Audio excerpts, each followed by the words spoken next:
দুনিয়া কখনোই তৃপ্ত হতে দেয় না। একমাত্র তৃপ্তির জায়গা, নিরাপদ জায়গা, আর কোনো টেনশন নাই, ওটার নাম জান্নাত। বলেন আলহামদুলিল্লাহ, বলেন আলহামদুলিল্লাহ। অতএব আমরা যে কয়জন বসছি, আমরা প্রত্যেকেই প্রথম এই ফিকির করব যে ইনশাআল্লাহ আমরা আখিরাতকে সামনে রেখে দুনিয়া চালাবো। আল্লাহ কোরআনে এটা বলছেন, ওয়াবতাগি ফীমা আতাকাল্লাহু দারাল আখিরা ওয়ালা তানসা নসীবাকা মিনাদ দুনিয়া। আল্লাহ বলে, বান্দা, তোমারে আমি যা দিয়েছি তা দ্বারা এক নম্বরে তুমি আখিরাতে একটা ঘর জান্নাতের মধ্যে তালাশ করো, বানাও। আগে জান্নাতে একটা ঘর বানাও, আর এরপরে ওয়ালা তানসা নসীবাকা মিনাদ দুনিয়া, দুনিয়ার প্রয়োজনও তুমি ভুলে যেও না, দুনিয়ার জরুরতও পূরণ করো। তবে আগে আখিরাতকে সামনে রাখো, এরপরে দুনিয়াকে পূরণ করো, তাইলে দুনিয়াও শান্তি পাইবা, আখিরাতও শান্তি পাইবা। এখন আমার দোকান, আমার নামাজ, আগে নামাজটা পড়ে ফেলো, এরপরে দোকানদারি করো, আখিরাতও নিরাপদ রইল, দোকানদারিও চলল। ফিকির মিলাও, জিন্দেগি মিলাও বাপ, দুইটাকে একত্র করো। আখিরাতকে আগে রাখো। মানুষ তার প্রয়োজনে কে ভাগ করে, এটা দুনিয়ার নিয়ম। মানুষ তার জরুরত ভাগ করে, যে আমার অনেকগুলো জিনিস দরকার, আমার ঘরে আজকে বাজারও দরকার, আমার ঘরে একটা দুইটা বালিশও দরকার, আমার ঘরে আপনার একটা কাচের 6টা কাচের প্লেটও দরকার, কিন্তু এই মুহূর্তে 3টা দরকার। আজকে মনে করেন, কথার কথা, আমার 2টা বালিশ দরকার, 6টা কাচের প্লেট দরকার, আবার বাজার দরকার, মানে মাছ তরকারি দরকার। এখন বুদ্ধিমান ব্যক্তি আগে 4 কাপ কিনা লাগবে আজগা, যে বাজারটা পরে করুন, 2 দিন পরে, তাই না? কথা কয় না, আগে বাজারটা করা, আগে মাছ তরকারি ন্যায্য বিষয়।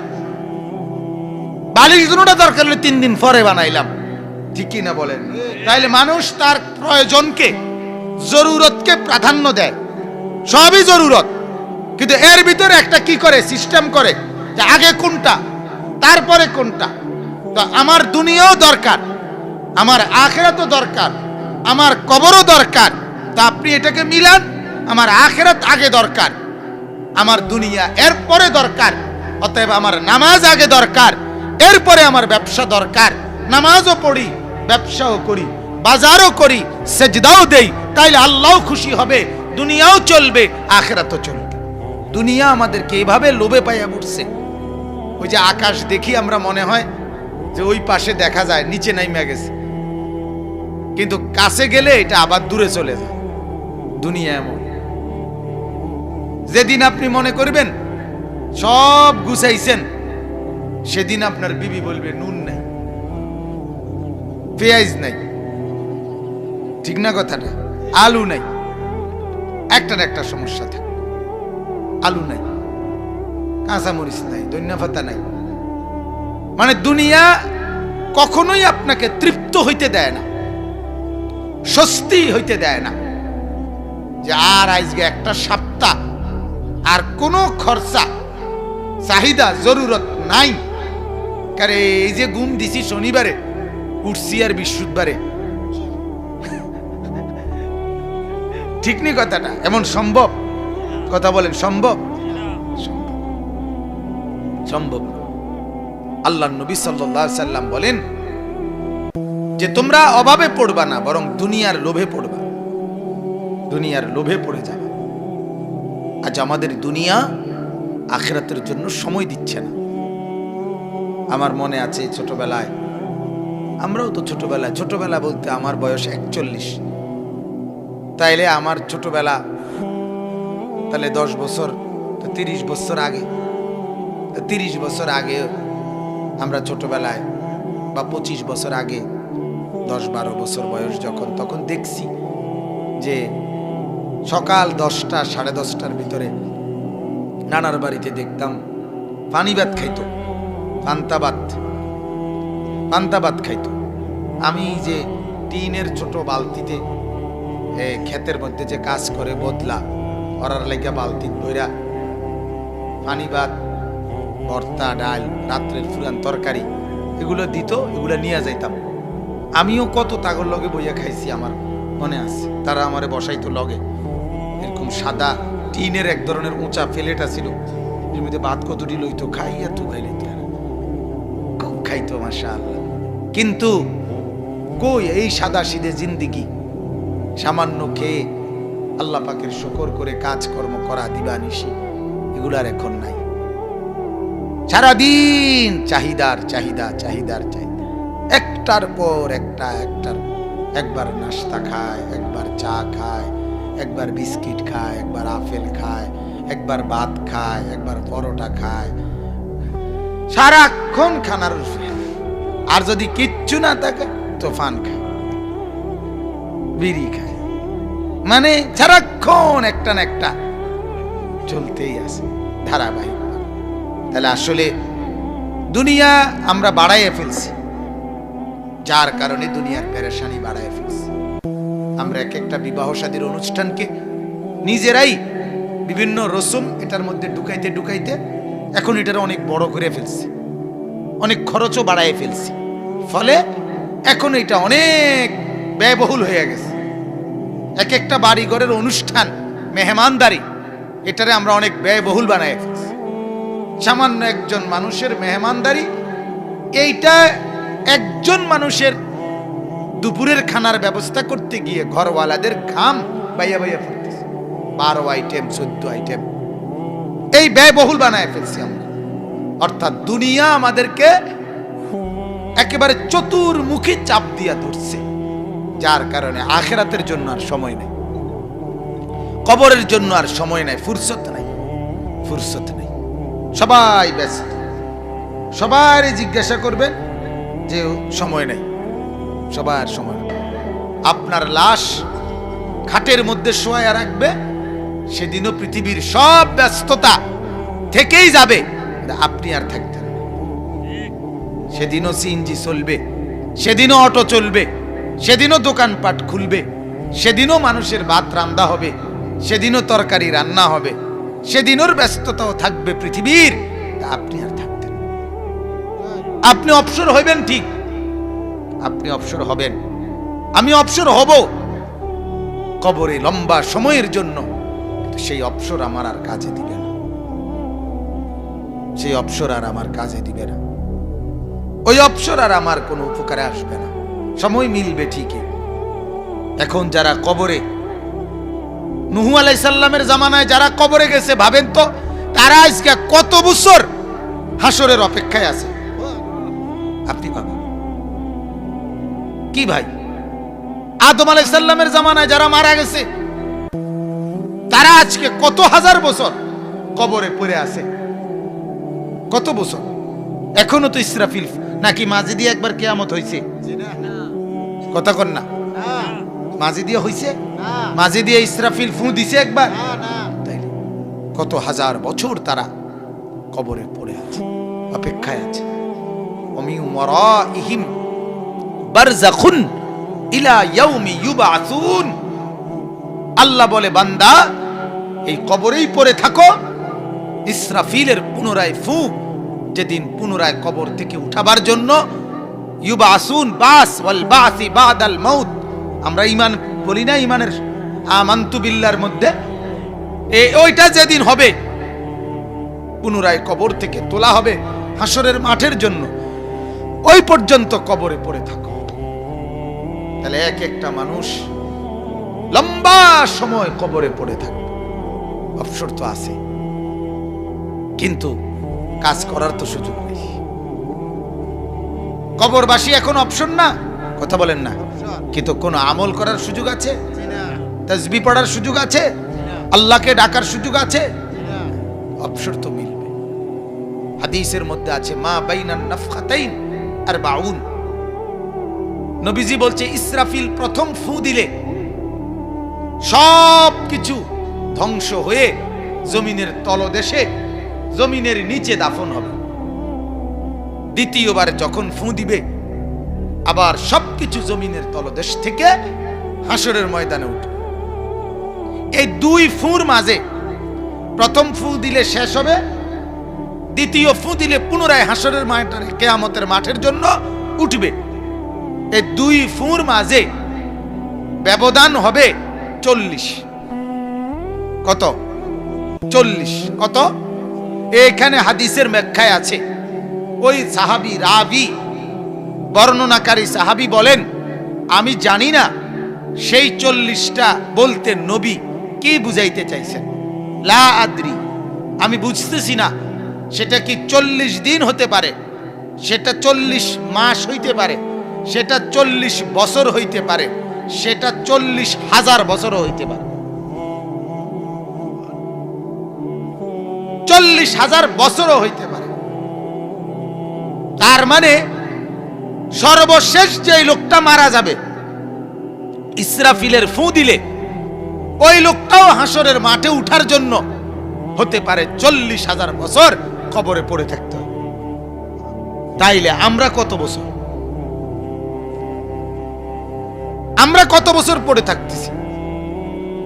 নূহ আলাইহিস সালামের জামানার লোকরা আজ কত বছর পড়ে আছে, আরো কত বছর পড়ে থাকবে? ইব্রাহিম আলাইহিস সালামের জামানার লোকরা আজ কত বছর পড়ে আছে বলেন? সাহাবায়ে কেরাম নবীর জামানার মানুষগুলো তো আজকে 1,500 বছর, কথা বলেন না কেন? ওই জামানার তারাও তো পড়ে আছে আজ 1,500 বছর। আপনি ভাবেন তো, আপনি কল্পনা করেন তো, তাহলে এই লম্বা সময় নূহ আলাইহিস সালামের জামানার যদি যেই লোকটা মনে করেন আযাবের উপযুক্ত হইছে কবরে, তার কবরের আযাব চলতেছে আজ কত বছর? ইব্রাহিম আলাইহিস সালামের জামানায় যেই লোকটা কবরের আযাব ভুগতেছে, সে আজ কত হাজার বছর কবরের আযাব ভুগতেছে। তাইলে এখনো তো হাসরের ময়দান হয়ই নাই, এরপরে জাহান্নামের আগুনে তাকে জ্বলতে হবে আরো কত অনন্তকাল। এজন্য বাপ, গুনাহ আপনাকে আমাকে যদি জাহান্নামের আগুনে জ্বালায়, তো জাহান্নামের আগুনে জ্বলবেন তো পরে কবরের আযাব ভোগ করবেন কিভাবে? কবরের আযাবের সীমাও শুনলেও তো শরীর কাঁপ দিয়া ওঠে। কবরের আযাবের কথা শুনলেই তো কাঁপ দিয়া ওঠে সময়। এত লম্বা সময় কবরেই পড়ে থাকবো কিভাবে? কবরে আযাব ভোগ করবো কিভাবে? হাসরের ময়দান তো পরের খবর, জাহান্নাম তো পরের খবর। আহা, খামখেয়ালি আমরা মনে করি, অনেক মানুষ আছে মনে করে আর কি তা, নাহলে কিছুদিন ফিটবো আর কি। কিছুদিন বলতে আপনি কি বুঝাইছেন? কিছুদিন মানে কি 2 বছর? কিছুদিন মানে কি আপনি 14 বছর বুঝছেন? এটা কি বাংলা আরে রাষ্ট্রের আইন যে যাবজ্জীবন মানেও একটা নির্দিষ্ট সময়, এটা কি এই জেলখানা ভাবছেন আপনি? এই জন্য আমরা প্রত্যেকেই, আমার কথা হলো এটাই, কেউ না ভাবুক, আমি ভাবি। কি বলেন? একজনই ভাবি, আমি ভাবি আমার আখিরাত নিয়ে, আমার পরকাল নিয়ে। একজনের কলিজাতেই ভাবনা তৈরি হোক আমার কথা বলার দ্বারা, এতেই আমার কামিয়াবি। একটা মানুষের দিলেই যদি এই প্রেরণা তৈরি হয় যে আহারে আমার আখিরাত ঠিক করা দরকার, আমার পরকাল ঠিক করা দরকার, তাইলেই আমার সার্থকতা। কোরআনুল কারীমের মধ্যে আল্লাহ তাআলা বলেন, ইত্তাবিউ মা উনজিলা ইলাইকুম মির রাব্বিকুম, ও আমার বান্দারা, আমার পক্ষ থেকে যা বলা হয়েছে, নাজিল হয়েছে, তোমরা এগুলোকেই অনুসরণ করো। ওয়ালা তাত্তাবিউ মিন দুনিহি আউলিয়া, আমি আল্লাহকে বাদ দিয়ে, আমাকে বাদ দিয়ে অন্য কাউকে তুমি বন্ধু বানিও না, বন্ধু বানিও না। কালিলাম মা তাযাক্কারুন, আল্লাহ বলেন, অথচ আমার কথা তো তোমরা শুনতেছো কম। আল্লাহ বলে সবচেয়ে বেশি শোনা উচিত ছিল আমার কথা, অথচ শুনতেছো আমার কথাই কম। কালিলাম মা তাশকুরুন, সবচেয়ে বেশি কৃতজ্ঞতা আদায় করা দরকার ছিল আমার, কিন্তু কৃতজ্ঞতা আদায় করছো সবচেয়ে কম আমার। 500 টাকা যে উপকার করে তারে থ্যাংক ইউ বলতেছো বহুবার, তারে ধন্যবাদ বলতেছো বহুবার। 24 ঘন্টা প্রতি সেকেন্ডে সেকেন্ডে যিনি লালন করে পালন করে তার সেজদা দিচ্ছ না একবারও। হায়, সব দিল যিনি, ভুলে গেলে তাকে। সামান্য উপকার পাইলা যার থেকে, দীর্ঘদিন মনে রাখলা তাকে, অথচ সেও যে উপকার করছে সেটা আল্লাহর দয়ায় করছে। কেউ যদি তোমার 100 টাকা দিয়া থাকে সেটা আল্লাহ তাকে দিছে বলে সে দিছে। তোমার মা যদি তোমাকে দুধ খাওয়াই থাকে সেটা আল্লাহ তাআলা দিছে বলে তার কারণে।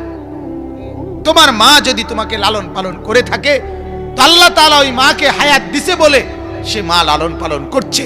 মারে যদি আল্লাহ কবরে নিয়ে যেত, কই পাইতা তুমি মা, কই পাইতা তুমি বাপ? হাজারো বনি আদম মা হারা এতিম আছে না, বাবা হারা এতিম আছে না? তো ওই বাচ্চার কি অপরাধ, ওই বাচ্চার কি অন্যায়? কথা বলে। একদিনের বাচ্চা তার মা মারা যায়, প্রসবকালীন কত মা মারা যায় বাচ্চা রাইখা, আছে না এমন? তো ওই বাচ্চাটার কি অন্যায়? এই কোলের বাচ্চার কোনো অপরাধ আছে? তাহলে কার ফয়সালা? আল্লাহর ফয়সালা। এজন্য বাপ, আমরা প্রথমেই বললাম, শুরুতেই এই কথাগুলো বললাম, কোনোভাবে আমার কথা পরিষ্কার, মন ঘাবড়ানো উচিত না। দিল থেকে আল্লাহর সন্তুষ্টি চাওয়া। প্রতিটা ওয়াজ, প্রতিটা মাহফিল, প্রতিটা বয়ান, প্রতিটা নসিহত, জুমার বয়ান, মসজিদ, মাদ্রাসা, সব কিছুতে সন্তুষ্টি চাওয়া উচিত কার? আল্লাহর। আল্লাহ যদি সন্তুষ্ট হয়, কয় হাজার মানুষ দেখলো না না দেখলো এটা আমার দেখার দরকার নেই। আমি বলি সব সময়, গোটা দেশ আমারে চিনলো, আল্লাহ বলল আমি চিনলাম না, কি হবে? কেউ চিনে না, আল্লাহ বলে আমি চিনে রাখলাম, তাইলে কামি। পাহাড়ে জঙ্গলে পূর্ববর্তী জামানায় বহু আল্লাহর ওলি, আল্লাহর নেক বান্দারা জিন্দেগি শেষ করে দিছে। পৃথিবীর কেউ তাদের নামও জানে না, কিন্তু আল্লাহ ঠিকই তাদের নাম জানে। জানে কিনা বলেন? মুসা আলাইহিস সালামের জামানায় আমরা কিতাবে পড়ছি, ইমাম গাজালির কিতাবে, মুসা নবীর জামানায় মুসা আলাইহিস সালাম এর কওমের লোকেরা বনি ইসরাইলের এক যুবককে, যে খুব দুশ্চরিত্র ছিল, খুব খারাপ ছিল, বদঅভ্যাস ছিল, মন্দ চরিত্রের ছিল, একদিন বনি ইসরাইলের মুসা নবীর কওমের লোকেরা তারে এলাকা ছাড়া করে দিছে, তারে এলাকার থেকে ত্যায্য করে দিছে। করে তারে যখন তাড়াইয়া দিছে, ওই যুবক জঙ্গলে চলে গেছে। জঙ্গলে যাওয়ার পরে সে প্রচন্ড অসুস্থ হয়ে গেছে, সাথে সাথে একেবারে জান যায়। যখন সে দেখতেছে তার পাশে আর কেউ নাই, কোনো সহযোগিতাকারী নাই, তার জীবনও চলে যাচ্ছে, এই সময় সে চোখের পানি ফেলে পাহাড়ের মধ্যে একাকী আল্লাহর কাছে চোখের পানি ফেলে কাইদা কাইটা দোয়া চাইছে, মাওলা আজ চতুর্দিকে আমার কেউ নাই, আর আমি জানি তোমার কাছে বলার মতো ভাষাও আমার নাই, কারণ আমি বলবো কেমনে? আমি তো কোনোদিন একটা নেক কাজ করি নাই, একটা ভালো কাজ করি নাই মাওলা। তবুও আমি তো জানি মাওলা তুমি রহমান, তুমি গফফার, তুমি মাফ করে নেওয়ালা। আজ সব হারিয়ে তবুও তোমার কাছে চাইলাম, তুমি আমারে মাফ করে দাও মাওলা, আমার জিন্দেগির নাফরমানি আমি মাফ করে দাও। এরপরে ওই যুবক মৃত্যুবরণ করছে। আল্লাহ তাআলা মুসা নবীর কাছে ওয়াহী পাঠাইয়া বলছে, আমার একজন বন্ধু ওই পাহাড়ে মারা গেছে, তুমি তোমার দলবল নিয়ে জানাজা পড়ে দাফন করে আসো। কওমের লোকেরা ওই পাহাড়ের পাড়ে গিয়ে দেখে কোনো লোক নাই, তাদের মহল্লা থেকে বিতাড়িত ওই যুবকটা মইরা পড়ে রয়েছে। তখন কওমের লোকেরা বলতেছে, নবী মুসা, আল্লাহ বললেন আল্লাহর এক প্রিয় বান্দা মারা গেছে, তার দাফন কাফন জানাজা পড়তাম, কই এরকম তো কেউ রে দেখছি না, ওই আমরার হইতে না এনে পড়ে রয়েছে, তে মরছে। হ্যাঁ, তখন আল্লাহ তাআলা জানাইছেন, মুসা তোমরা যারে খুঁজতেছ সে তোমাদের এই যুবকই আমার বন্ধু, যে তওবা করে গোটা পৃথিবীর থেকে মায়ুস হয়ে, গোটা পৃথিবীর থেকে নিরাশ হয়ে আমার কাছে হাত তুলছে, আমি তারে মাফ করে দিছি। আর আমি যারে মাফ করে দেই তারে আমি বন্ধু বানায় নেই। আমার মাগফিরাত পাইলে সে আমার বন্ধু হয়ে যায়, আমার ক্ষমা পেলে সে আমার দোস্ত হয়ে যায়। বলেন আলহামদুলিল্লাহ। তো বলতেছিলাম, কত পাহাড়ে, কত জঙ্গলে, কত আল্লাহর ওলি বুজুর্গ আছে যাদের নাম পৃথিবীর কেউ জানেও না, কিন্তু জানে কে? হাজারো লাখ নবীর নাম পৃথিবীবাসী জানে না। 1,24,000 নবী যদি হয়, কিংবা 2,24,000 নবী হোক, পৃথিবীর কোন কিতাবে 50,000 নবীর নাম, 20,000 নবীর নাম আছে এক লগে, এমন কোন কিতাব নেই। আপনি হুজুরদেরকে জিজ্ঞাসা নাই। তো এই নবীরা পৃথিবীতে আল্লাহর দ্বীনের দাওয়াত দিয়ে গেলেন এবং নবী ছিলেন, অথচ ওনাদের নাম নাই কেন? ওনাদের নাম কেউ জানে না কেন? আমরা সব ভোটার, যারা ভোটারের লিস্টই আছে। আল্লাহ তাআলা বলেন, আমি অল্প কিছুর নাম বলেছি, বাকিদেরকে আমি নাম না বলেই আমার বন্ধুকে আমি আমার কাছেই জমা রাখছি। হাসরের ময়দানে দেখাবো আমার বন্ধু কারা কারা। এমন বন্ধুদেরকে দেখে তোমরা চমকে যাবা, হায় তোরে তো জীবনে কোনোদিন ভাবি নাই, তুই যে আল্লাহর ওলি, হায় হায় কিরে তোরে তো ভাবি নাই, তুই কেমনে কাম করলি, তুমি কেমনে আল্লাহরে রাজি করলা। তখন কোরআনে আছে, আল্লাহর প্রিয় বান্দা বলবে, ইন্নী জানান্তু আন্নী মুলাকিন হিসাবিয়া। ভাই, আপনাদের সাথে চললে ফিরলে কি হইব, আমি জানতাম এমন একটা হিসাবের দিন আসবে। আর এই জন্য আমি একই বাজারে থাকলেও, একই জায়গায় বাজার করিলেও, একই মহল্লায় থাকলেও, আপনি যদিও নামাজ পড়তেন না, আমি ঠিকই নামাজ পড়তাম, আমি ঠিকই হালাল খাইতাম, আমি ঠিকই তাসবিহ পড়তাম। আপনি আমারে হয়তো ভাবছিলেন বোকা, কিন্তু আজ বুঝলেন তো কে বোকা। আজ দেখলেন তো। এজন্য আমরা প্রত্যেকেই, যে কয়জন বসছি, প্রত্যেকে আলাদা আলাদা পৃথক পৃথক ফিকির করি যে আমার জীবন ঈমান আমলের উপরে কতটুকু হইল। ওই যে এইমাত্র মাওলানা মুফতি দ্বীন মোহাম্মদ সাহেব এইমাত্র শেষ বললেন, রাজুলুন যাকারাল্লাহ খালিয়ান ফাফাদাত আইনাহু। আল্লাহ তাআলা আরশের নিচে ছায়া দান করবেন তাকে, যে একাকী বসে বসে আল্লাহকে ডাকতে শুরু করছিল আর চোখ দিয়া পানি পড়ছে, আল্লাহ পাকের মহব্বতে কাঁদতেছে। এমন প্রিয় মানুষটাকে আল্লাহ তাআলা বলে, রাতের আঁধারে একাকী কাঁদছে, কেউ জানে না।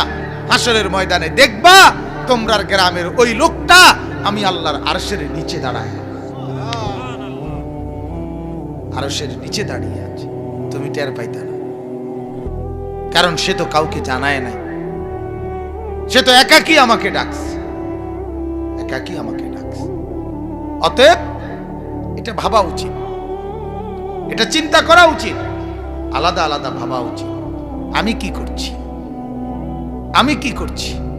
ফালানাসআলান্নাল্লাযীনা উরসিলা ইলাইহিম ওয়ালানাসআলান্নাল মুরসালিন।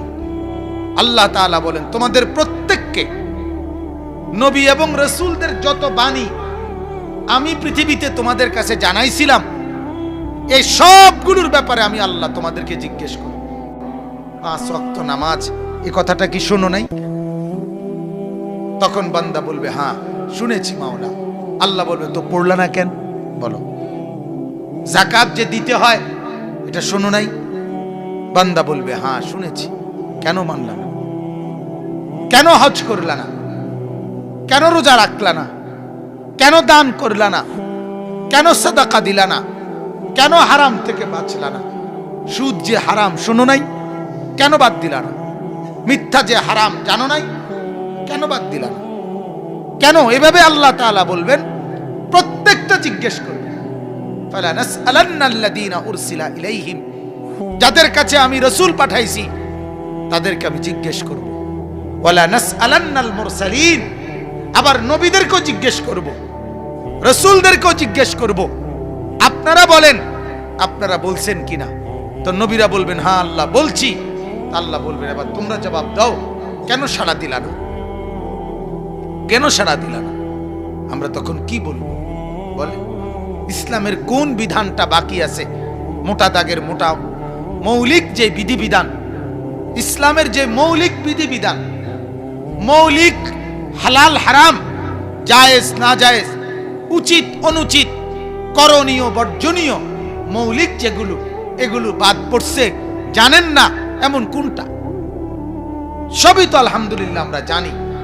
তো যেহেতু জানেন তো মনে রাখেন আমাকেও জবাব দিতে হবে, আপনাদেরকেও জবাব দিতে। মাদা আমিলা ফিমা আলিমা, আল্লাহ তাআলা জিজ্ঞেস করবে যা যা জেনেছিলে তা কি কি আমলে পরিণত করেছো এটা বলো। হাসরের ময়দান। আবারও বলি, আমার শায়েখ আরিফ বিল্লাহ আল্লামা মুফতি মুশতাকুন নবী সাহেব বলে, হাসরের মাঠ মামুর বাড়ি না, হাসরের মাঠ নানার বাড়ি না, হাসরের মাঠ আল্লাহ তাআলার প্রবল প্রতাপ, আল্লাহ তাআলার প্রচন্ড রাগ ক্রোধ, ওইরকম একটা মাঠ, যে মাঠে আল্লাহ তাআলা প্রচন্ড রাগান্বিত থাকবেন। হাসরের মাঠে আল্লাহ তাআলা ফুল্লি রাগ করে থাকবেন। কাহ্হার, জব্বার, আজিজ, যুনতিকাম, সারিউল হিসাব, শাদীদুল ইকাব, এরকম সিফাত নিয়ে থাকবেন। আল্লাহ তাআলা বলবেন সেদিন আমি প্রচন্ড রাগান্বিত থাকব, সেদিন আমি আল্লাহ তাআলা এক বিন্দু ছাড় দেব, এক বিন্দু না। ওয়াকিফুহুম ইন্নাহুম মাসউলুন, আল্লাহ বলবে ফেরেশতারা প্রত্যেককে দাঁড় করাও, একজন একজন করে দাঁড় করাও, আমি জিজ্ঞেস করব। ইন্নাহুম মাসউলুন, জিজ্ঞেস করা হবে বাজার, প্রতি মিনিট প্রতি সেকেন্ড। কি যুক্তিতে আজকের রবিবারের 5 ওয়াক্ত নামাজ ছুটে গেল বলো? কেন জামাত ছুটলো বলো? কি সমস্যা হয়েছিল সেদিন? কি হয়েছিল সেদিন? আদালতে যেমন ঘটনার বিবরণ শুনতে চায় বাদী বিবাদীর কাছে, যে বলেন আদালতের সামনে শুনান কি হয়েছিল ঘটনা, বলে না এরকম? আল্লাহ তাআলা বলবেন হাসরের মাঠ তো আদালত, মহাবিচারের দিন, মালিকি ইয়াউমিদ্দিন, বিচারের দিন। সেদিনও আল্লাহ তাআলা জিজ্ঞাসা করবেন বান্দা বলো। তুমি না বললে, না জিজ্ঞাইয়া আমি এমনি ফিরে দিতাম না। তোমারে বলে বলে জিজ্ঞাসা করে করে বুঝাইয়া বুঝাইয়া আমি আল্লাহ তাআলা শাস্তি দেব। তোমার প্রত্যেকটা কৃতকর্ম জমিন কথা বলবে, তোমার অঙ্গ প্রত্যঙ্গ বলবে, ফেরেশতা বলবে, ফেরেশতার লিখিত কপি দেখাবে, আমি আল্লাহ তাআলাও বলবো, আমার নবীরাও বলবে। সব কিছুর পরে তোমাকে শাস্তি দেওয়া। আল্লাহ তাআলা আমাদেরকে বোঝা মানা সহজ করে দেন। আল্লাহ তাআলা আমাদের প্রত্যেকের কলিজা। এই কথাগুলো আমরা বারবার বলি, প্রতিনিয়ত আমরা বলি বাজান। যত বক্তা, যত ওয়াইজ, যত আলেম, সবাই আমরা বারবার বলি। কেন বলি? এক কথা বারবার, এক কথা বারবার, এক কথা বারবার। ও আল্লাহর বান্দারা, আখিরাত চিনেন, আখিরাত চিনেন, পরকাল চিনেন, কবরকে গুরুত্ব দেন। আপনি ভাবেন না, আপনি আমার এই কথাটা আবার ভাবেন। এই পর্যন্ত পিছনের দিনে কবরবাসী যারা, তারা কবরে আছে কতদিন, দুনিয়ায় ছিল কতদিন? কথা বোঝেন নাই? নূহ আলাইহিস সালামের উম্মত পৃথিবীতে ছিল কতদিন, আজ কবরে আছে কতদিন? আপনি ভাবেন না? আমার আপনার পূর্বপুরুষ, আমাদের আজ থেকে 200 বছর আগের পূর্বপুরুষ, মনে করেন উনারা পৃথিবীতে ছিল কয়দিন, আজ কবরে আছে কয়দিন? পৃথিবীতে থাকছে হয়তো 60 বছর, 70 বছর, কবরে আছে শত শত বছর। কি ভাই ভাবেন তো? তাহলে এখানে তো আমরা চোখেই দেখতেছি, হাসরের ময়দান ফরে থন না, এটাই কর না যে আমি তো হিসাবে বুঝতেছি যে আমার দুনিয়ার থেকে কবরে বেশি থাকতে হইব। ঠিক কি না কর না? হাসরের ময়দান রাখেন না, পরে কর, এটার হিসাব পরে কর, এটাই কর। এটা তো আমরা চোখের সামনে, চোখের সামনে। আমাদের ক্যান্টনমেন্ট আপনার ময়নামতি সাবের বাজারের আগে এখানে 200 বছরের আদি কবরস্থান আছে, লেখা আছে 200 বছরের আদি কবরস্থান। কি ভাই, তাইলে এই মানুষগুলো আজ কতদিন কবরে অপেক্ষা করছে? পৃথিবীতে ছিল কয়দিন? দুনিয়া ভোগ করছে কি? তার ভোগ করছে কি? ভোগ করছে আর দুনিয়া বাজান ভোগ করতে পারে না তো মানুষ।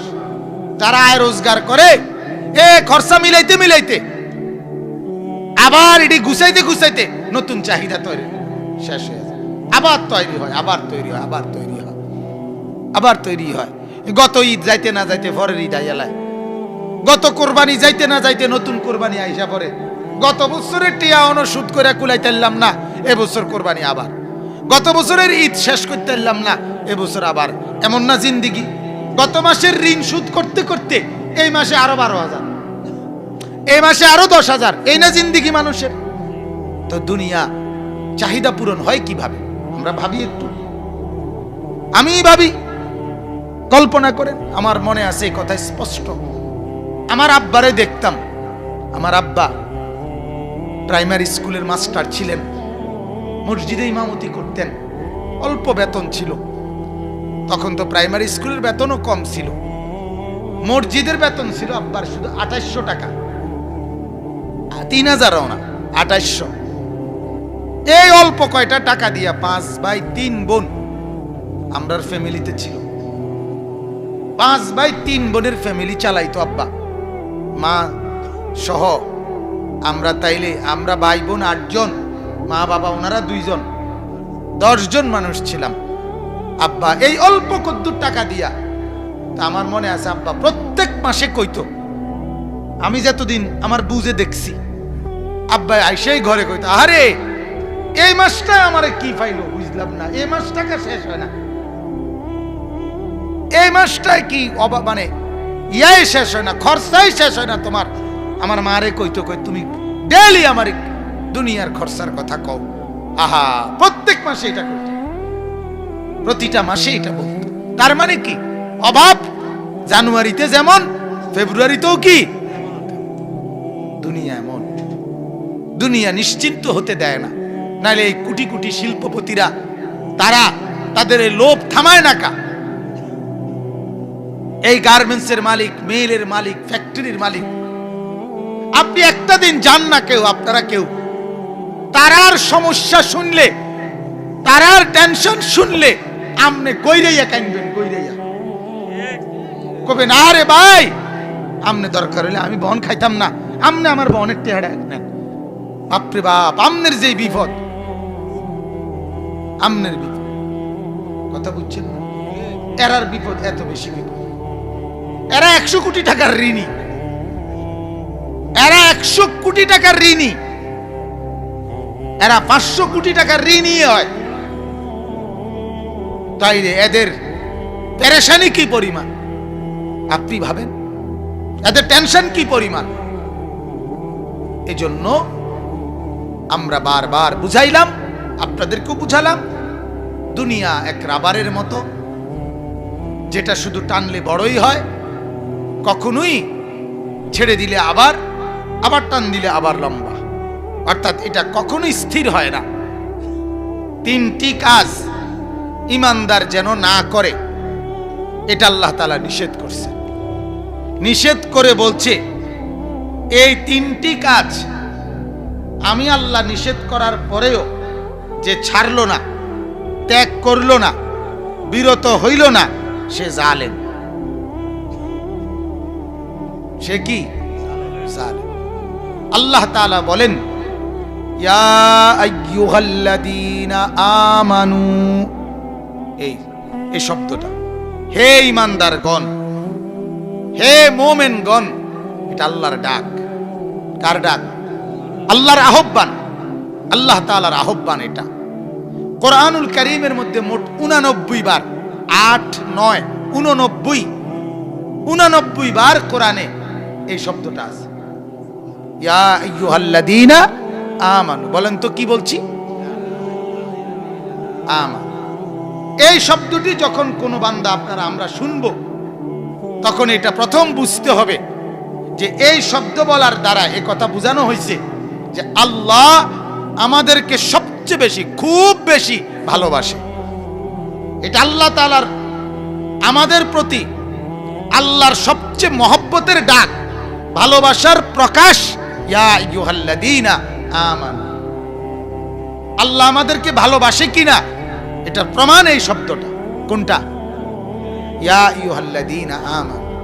মানুষ বুঝে, মানুষ যে যাকে চেনে সে তার চেহারা দেখলে বুঝে উনি আসলে আমার প্রতি খুশি কিনা। তাহলে পৃথিবীর সব মানুষ টের পায়, প্রত্যেকটা মানুষ মানুষের চেহারা দেখলে বুঝে যে এই লোকটা এই মুহূর্তে আমার উপরে রাগ করে আছেন নাকি আপনার মহব্বতে আছেন, খুশি আছেন। তো ইয়া আইয়ুহাল্লাযীনা আমানু এটা এমন একটা শব্দ, এই শব্দ বলার দ্বারাই এই কথা বুঝায় আল্লাহ তাআলা আমাকে মহব্বত করছেন। বলেন আলহামদুলিল্লাহ। এখন আমার করণীয় কি? আমার করণীয় হলো যখনই আমি শুনবো ইয়া আইয়ুহাল্লাযীনা আমানু, তখনই আমার কলিজার মধ্যে মহব্বত জাগা উচিত যে আমার আল্লাহ আমাকে ভালোবেসে ডাক দিছে, আমার মনিব আমাকে ভালোবেসে ডাক দিছে, অতএব তোমরা সব আলাদা হও, সব চুপ করো, আমার মাওলা এখন আমাকে কি বলতেছে আমি এটাই শুনব। এজন্য তাফসীরের মধ্যে আছে ইয়া আইয়ুহাল্লাযীনা আমানু, এই শব্দের তাকাজা, চাহিদা প্রত্যেকটা ঈমানদার কি বলতেছে আল্লাহ এই মুহূর্তে এটার দিকে পুরা কান খাড়া করা, পুরা মনোযোগী হওয়া। যখনই আল্লাহ বলেন ইয়া আইয়ুহাল্লাযীনা আমানু, কারণ তখনই বোঝা উচিত আমাকে বলতেছে। কাকে বলতেছে? আমাকে বলতেছে, আমাকে বলতেছে, আমাকে বলছে। তখন দিলের মধ্যে খুশি লাগে, দিলের মধ্যে খুশ হওয়া, এটা ঈমানের লক্ষণ। আমি যে এখনো ঈমানদার, এটা লক্ষণ। তাইলে আপনি এবার ভাবেন যে প্রত্যেকটা দিনই কথা যখন হয়, কোথাও আল্লাহর কোরআন পড়া হয়, কোথাও আজান হয়, কোথাও বয়ান হয়, কোথাও হাদিস পড়া হয়, কোথাও নসিহত হয়, তখন এই সবগুলো কথা আল্লাহর কথা বাজে, ঠিক কিনা বলেন না? তাহলে যার কলিজায় ঈমান আছে, আল্লাহর কসম তার উচিত ওই কথার দিকে কিছুক্ষণের জন্য হলো মনোযোগী হওয়া, কারণ এটা তো আমার আল্লাহর কথা, এটা তো আমার আল্লাহর কথা। এজন্য মুফতি শফি রহমতুল্লাহ আলাই, পাকিস্তানের মুফতি আজম রহমতুল্লাহ আলাই বলতেন, যেখানেই তুমি শুনবা আল্লাহর কথা হইতেছে, 2 সেকেন্ডের জন্য হইল, 10 সেকেন্ডের জন্য হইল, এই মহব্বত নিয়ে শুনবা যে আমার আল্লাহর কথা হচ্ছে, তো আমার আল্লাহর কথা হইতেছে, তো এটা তুমি শুনবা। তাইলে আল্লাহর কথার প্রতি মনোযোগী হওয়া, এটা তো আল্লাহর একটা আদেশ। আরে কি এর ওয়াজ, কত ওয়াজ শুনছি, কত ওয়াজ হয়, এই কথাটা কই যে বেটকি দিলা, কার কথাকে তুমি টিটকারিটা মারলে? আমার কথাটা আপনি বুঝছেননি? এরকম বলে না অনেকে, তো এই যে বললা তুমি কার কথাটা বললে? আরে রাহেন ওয়াজ, ওই যে আপনারে মনে করেন বললাম, জি আপনাকে বললাম যে অনেক মাহফিল আছে এরকম পোস্টার নিয়া, হ্যান্ডবিল নিয়া কোনো দোকানদারের কাছে কেউ চাইলো, বললো আর কি যে আমরার মাহফিল, আর থুন তুই যান ডেইলি সারাদিনই মাহফিল, এ কথা বলে তার এই কাগজটাকে সে কি করলেন? অবজ্ঞা করলেন। কাকে করলেন? আপনার সামনে তো সে আল্লাহর কথা বলছে যে কোরআনের মাহফিল হবে, আল্লাহর কথা হবে, সারাদিনে মাহফিল। সারাদিনে আপনারে মাহফিল কে বলল? প্রতিদিনে মাহফিল আপনারে কে বলল? গত 1 মাসের ভিতরে আপনি মাহফিলের জন্য মনে করেন 30টা মাহফিল আপনার জন্য টাকা চাইছে, আপনি কয় টাকা দিছিলেন? যদি 100 টাকা করে দিয়ে থাকেন তো 3000 টাকা না দিছেন, এর জন্য এত বিরক্ত হয়ে গেলেন, এর জন্য বিরক্ত হয়ে গেলেন, এর জন্য মন খারাপ করে ফেললেন। আপনার প্রতিটা উপার্জনের প্রতিটা টাকাই তো আল্লাহর দেওয়া, আপনার হাত পা চোখ কান নাড়ছেন, আল্লাহর দেওয়া। এই জন্য মনে রাখতে হবে, যখনই আল্লাহর আওয়াজ হয় তখনই মনোযোগী হওয়া, যখনই আল্লাহর কথা উচ্চারিত হয় তখনই কি হওয়া বলেন না, মনোযোগী হওয়া।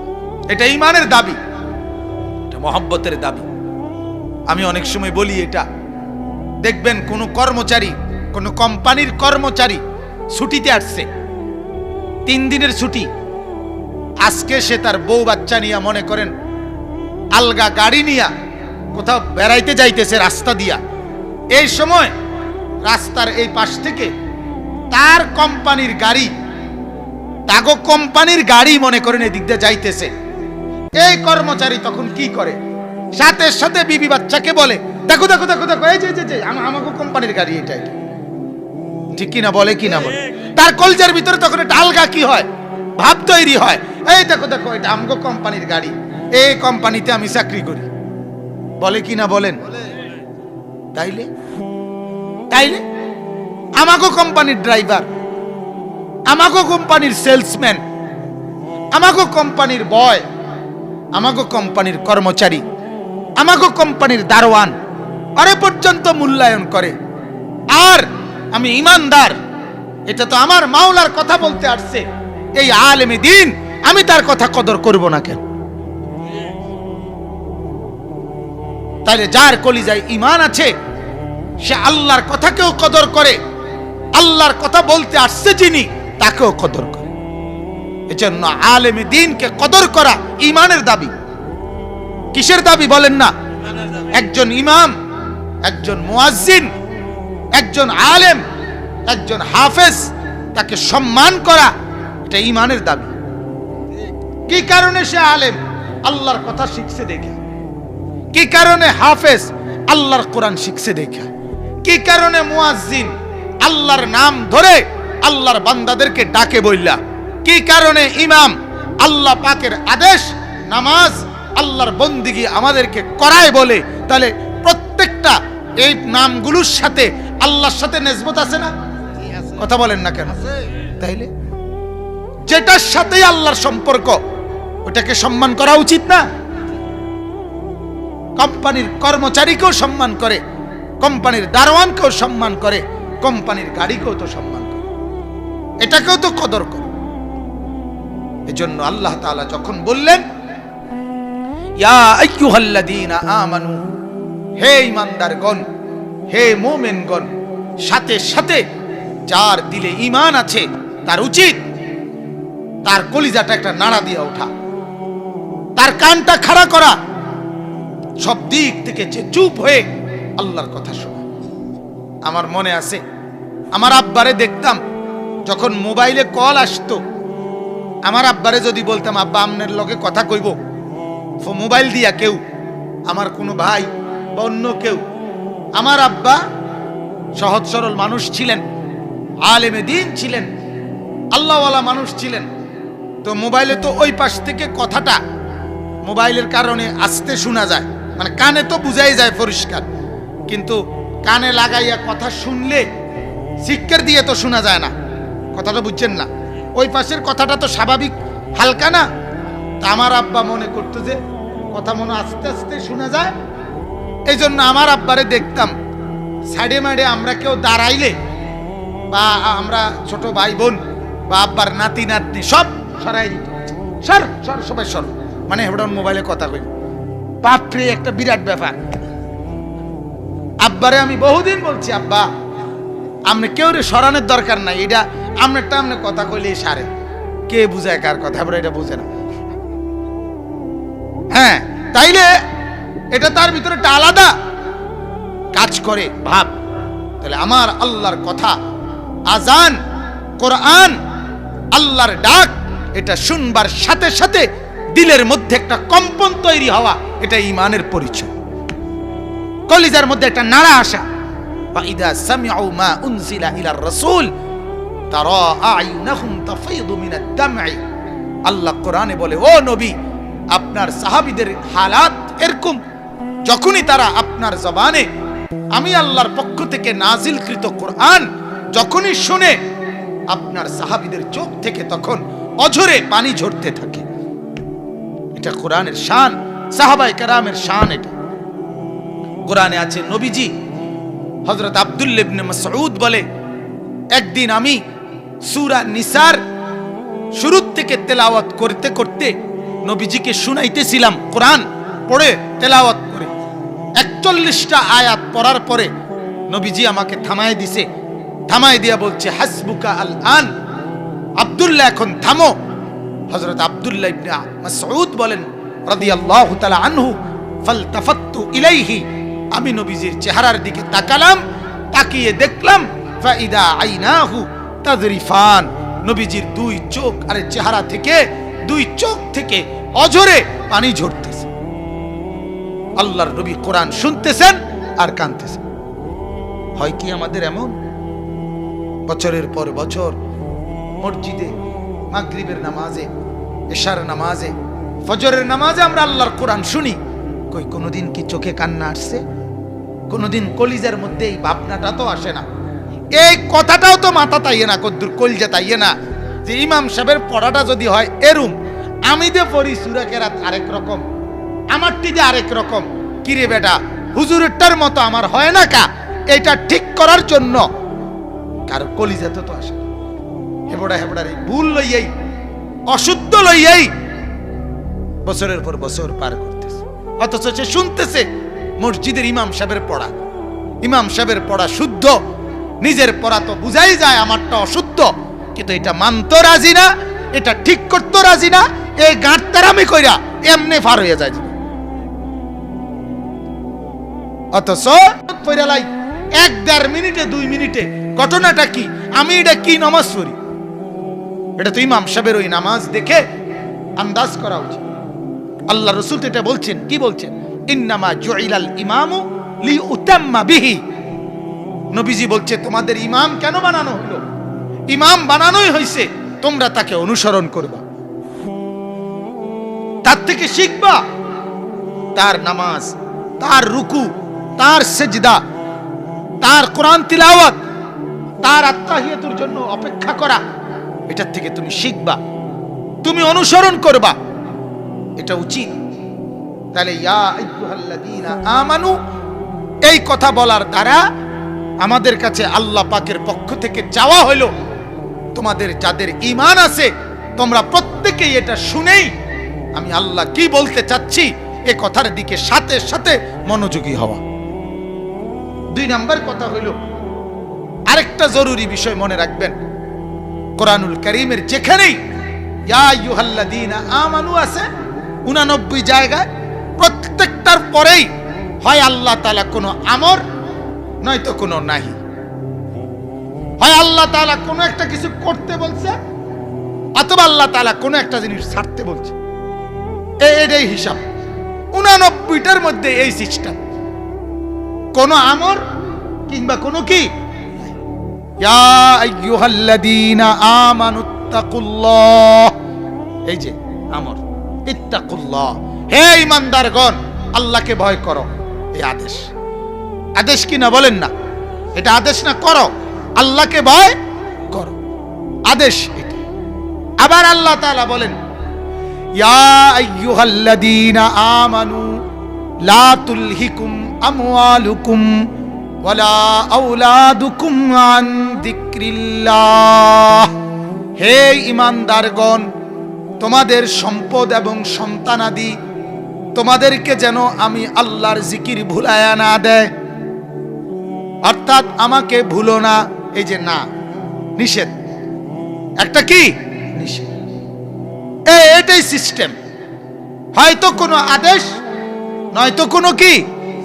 ইয়া আইয়ুহাল্লাযীনা আমানুত্তাকুল্লাহ ওয়া কুলু কাওলান সাদীদা, হে ঈমানদারগণ আমি আল্লাহকে ভয় করো এবং সবগুলো কথা সত্য বলো, আদেশ।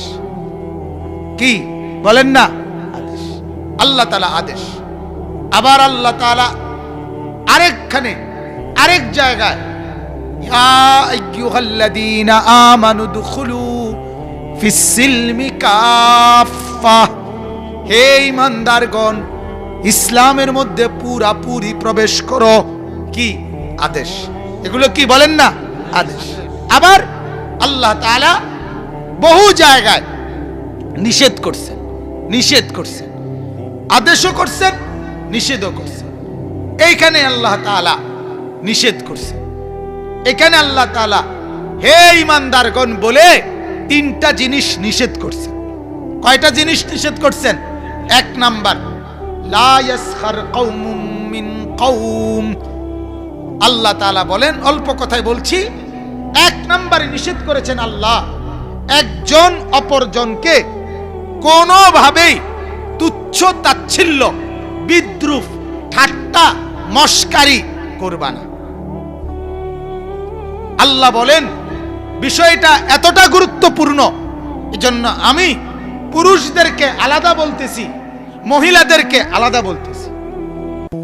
হে পুরুষরা, তোমরা এক পুরুষ আরেক পুরুষকে, একদল পুরুষ আরেক দল পুরুষকে ঠাট্টা করবা না, বিদ্রুপ করবা না, উপহাস করবা না, সুখরিয়া, তামাসখুর, ইস্তেহজা, তুচ্ছ তাচ্ছিল্য, উপহাস করবে না।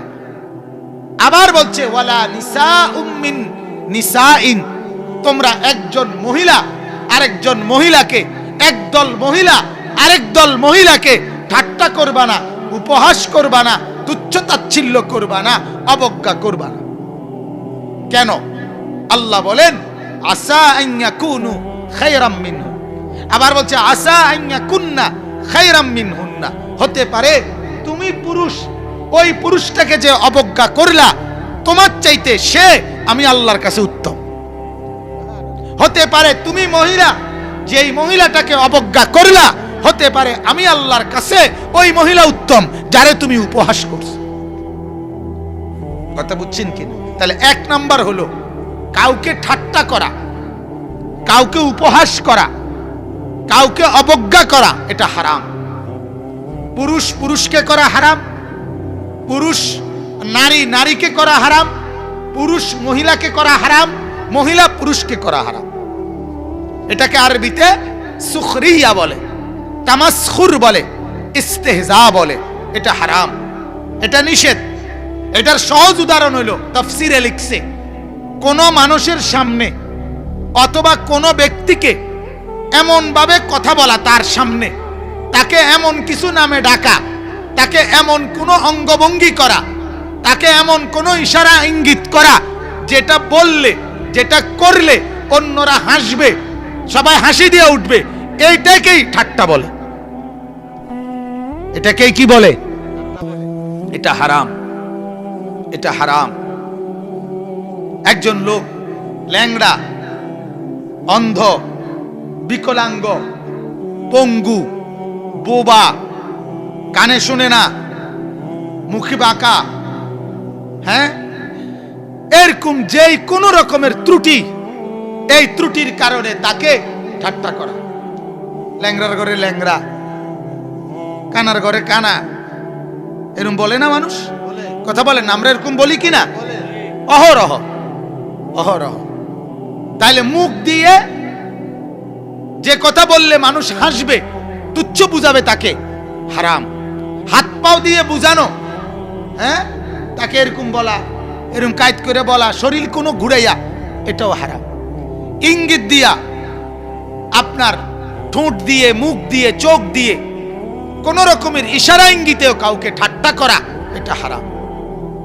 তাইলে জবান দিয়েও হারাম, অঙ্গ প্রত্যঙ্গ দিয়েও হারাম, এবং আপনার ইশারা ইঙ্গিতেও হারাম। সুখরিয়া, নিষেধ, কোনোভাবে কাউকে ঠাট্টা মস্কারি না করা। আচ্ছা, ঠাট্টা মস্কারি করা তো হারাম, আমরা এটা বুঝলাম। এটা উদাহরণ দেই। রাসূলুল্লাহ সাল্লাল্লাহু আলাইহি সাল্লাম উনার জীবনে উনি একটাই হজ করছেন। ওই হজ্জের মৌসুমে রাসূলুল্লাহ সাল্লাল্লাহু আলাইহি সাল্লামের সাথে উনার স্ত্রীরা ছিল।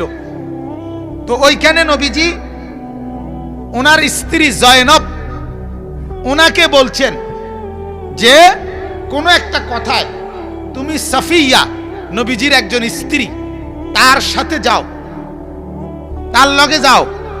এটা বলাতেই জয়নব বলছে আমি ওই ইহুদির মাইয়ার লগে নি যামু, অথচ তিনি মুসলমান। এখন উনি রাসূলুল্লাহর স্ত্রী, উনি কিন্তু উনার বাবা ছিলেন ইহুদি। এই কথাটা কেন বলল? আল্লাহর নবী সাল্লাল্লাহু আলাইহি সাল্লাম ওই হজ্জের সফরে হযরতে যায়েনবের সাথে আর একটা শব্দ কথা বলে না। কেন তুমি তাকে এই অবজ্ঞা করলা? কেন তাকে তুমি তুচ্ছ করলা? এটা হাদিস থেকে বললাম।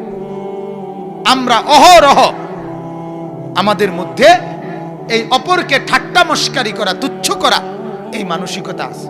এটার দুইটা ক্ষতি, একটা তো এটাই হারাম, আরেকটা হলো এটা হাসি উঠায়, আর এই বেহুদা হাসাহাসি করা এটাও নিষেধ। অপ্রয়োজনে হাসা এটাও তো কি নিষেধ, এটাও নিষেধ। এটা বক্তা করলেও গুনাহ, পাবলিক করলেও গুনাহ। যেই বক্তা অনর্থক হাসাহাসি করে, ঠাট্টা মজাক, শুধুমাত্র হাসাবার জন্য কৌতুক বলে, শুধুমাত্র হাসাবার জন্য গল্প বলে, ওইটা স্পষ্ট কবিরা গুনাহ। এটা ইবনে মাজার হাদিস। আল্লাহর নবী সাল্লাল্লাহু আলাইহি সাল্লাম বলেন, যে মানুষকে হাসানোর জন্য বানিয়ে বানিয়ে কথা বলে, এটা নাজায়েজ। এমনি কইলে ভালো হয়, এমনি কইলে লোক হয়, এমনি কইলে মানুষে বেটকায় না, যেমনি কইলে মানুষে বেটকায়, আমার হেমনে কোনো দরকার নাই। কথা বোঝেন নাই? আমার আল্লাহ রাজি হয় যে কথায়, সেটা একজন শুনলো আমার কোনো অসুবিধা নাই। হযরত মাওলানা মুফতি দিন মোহাম্মদ সাহেব লাস্ট একটা কথা বলছেন, আমার ভাল লাগছে। এই মাত্র বলে গেছেন যে এমন বক্তা হতে চাই না যে যেই বক্তার বক্তব্যের কারণে আমি হাসরের ময়দানে আমি আমার কথার কারণে আটকায়া যামু, এমন বক্তা হওয়ার দরকার নেই। মাশাআল্লাহ, ভালো কথা, এটা দামি কথা। এজন্য হাসাহাসি, অনর্থক বেহুদা, এটা গুনাহ কিনা বলেন না?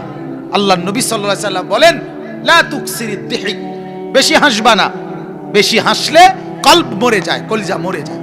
বলেন নাউজুবিল্লাহ। আর 3 নাম্বার হলো এই ঠাট্টা মস্কারি আরেকটা ক্ষতি করে, সেটা হলো অহংকার বুঝায়। কি বুঝায়? আমি যাকে ঠাট্টা করছি এটা আমার পক্ষ থেকে কি বুঝাচ্ছে? অহংকার বুঝাচ্ছে। আর অহংকার করাও তো কবিরা গুনাহ, অহংকার করাও তো হারাম। হারাম কিনা বলেন? আল্লাহ তাআলা বলছে, ফামা ইয়াকুনু লাকা আন তাতাকাব্বারা ফিহা। ইবলিসকে আল্লাহ বলছে, ইবলিস আমার সামনে অহংকার করলে সাজে না। তাহলে কারো ব্যাপারে আল্লাহ অহংকার পছন্দ করে না। অতএব আল্লাহ তাআলা আমাদেরকে নিষেধ করেছেন কাউকে ঠাট্টা না করা, অবজ্ঞা না করা, উপহাস না করা, এমন শব্দ, এমন বাক্য, এমন অঙ্গভঙ্গি, এমন হাত পাওয়ার এমন ভাবে প্রকাশ করা যার দ্বারা অন্যরা হাসবে, অন্যরা মজাক করবে, মজা নিবে, এটা কোনো মানুষকে এরকম বিদ্রুপের পাত্র বানানো, এটা হারাম। 2 নাম্বার, ওয়ালা তালমিজু আনফুসাকুম। আল্লাহ তাআলা বলেন, তোমরা একে অপরের দোষ অন্বেষণ করিও না, সারাক্ষণ তার দোষ খুঁজো না, তাইলে পৃথিবীর কেউ তোমার হাত থেকে নিরাপদ থাকতো না। ঠিকই না বলে? আরবিতে একটা সুন্দর প্রবাদ আছে এই কথার উপরে, এটাই সুন্দর, একবারে চমৎকার একটা, ফিকা উয়ুবুন ওয়ালিন্নাসে আয়ুন। আরবি এটা প্রবাদ যে তোমার বহু ত্রুটি আছে, মানুষেরও চোখ আছে। তোমারও কি আছে? মানুষেরও। ফিকা উয়ুবুন ওয়ালিন্নাসে আয়ুন, তোমারও ত্রুটি, মানুষেরও কি আছে। কাজেই তুমি যদি অপরের দোষ তালাশ করো, সেও তোমার কি করবে? দোষ তালাশ। এটা নিষেধ। 3 নাম্বার, শেষটা, ওয়ালা তানাবাজু বিল আলকাব। আল্লাহ তাআলা বলে, কাউকে কোনো মন্দ নামে, যেই নামে ডাকলে সে কষ্ট পায়, তার ফ্যামিলি হয়তো কেউ এরকম করছে, তার পরিবারের কেউ এরকম ছিল, অথবা সে তার জীবনের কোনো ত্রুটি, শারীরিক কোনো ত্রুটি, অথবা তার কোনো মন্দ কারণ আগে ছিল, এখন তওবা করে, গুনাহ করে, মুক্ত করে নিজেকে পবিত্র বানায় ফেলছে, তবুও তুমি তাকে মন্দ নামে ডাকা, এটা আল্লাহ তাআলা বলেন এটা নিষেধ। কাউকে মন্দ নামে ডাকা, যে নাম শুনলে সে কষ্ট পাবে, এটা নিষেধ। কয়টা নিষেধ হইল? তিনটা। 1 নাম্বার, অপরকে ঠাট্টা করা, উপহাস করা নিষেধ। 2 নাম্বার, একে অপরের দোষ, সারাক্ষণ দোষ তালাশ করা, এটা কি? নিষেধ। 3 নাম্বার, অপরকে মন্দ নামে ডাকা, এটা কি? নিষেধ। আল্লাহ বলেন বিসা আল ইসমুল ফুসুকু বাদাল ঈমান। কেউ ঈমান আনার পরে, তওবা করার পরে তাকে কোন শব্দে, কোন নামে, নিকৃষ্ট নামে ডাকা, এটা ফাসিকি, এটা কবিরা গুনাহ, এটা তোমার গুনাহ হবে। ওমান লাম ইয়াতুব ফাউলাইকা হুমুজ জালিমুন। আল্লাহ বলেন এই মন্দ অভ্যাস থেকে যে অপরকে ঠাট্টা করেছিল, যে অপরের বেহুদা দোষ তালাশ করছিল, যে অপরকে মন্দ নামে ডাইকা তারে কষ্ট দিছিল, এই গুনাহ থেকে যে তওবা করবে না, আল্লাহ বলে সে জালেম। সে কি বলেন? জালেমের ঠিকানা জাহান্নাম। আল্লাহ তাআলা আজকে আমরা যারা বসছেন, একজনই বসেন, আমার কোনো অসুবিধা নাই এতে। একজনও যদি শুনে থাকেন, তাহলে আমরা প্রত্যেকের জন্য 2 সবক। 1 সবক হলো জিন্দেগির মূল ফিকির যেন হয় আখিরাত, মনে আসেনি? 2য় সবক হলো মন্দ অভ্যাস, মন্দ আচরণ, কাউকে উপহাস করা, কারো বেহুদা দোষ তালাশ করা, কাউকে মন্দ নামে ডাকা, অর্থাৎ অপরের পিছনে পড়ে থাকা, শুধু মানুষের দোষ খাওয়া, এটা উচিত না। এটা কি না? উচিত। আল্লাহর নবী বলছে মান ক্বালা হালাকান নাসা কুল্লুহুম ফাহুয়া আহলাকুহুম। নবীজি বলছে যে কথায় কথায় বলে মানুষ সব ধ্বংস হইয়া গেছে, সে বড় ধ্বংস, সে বড়।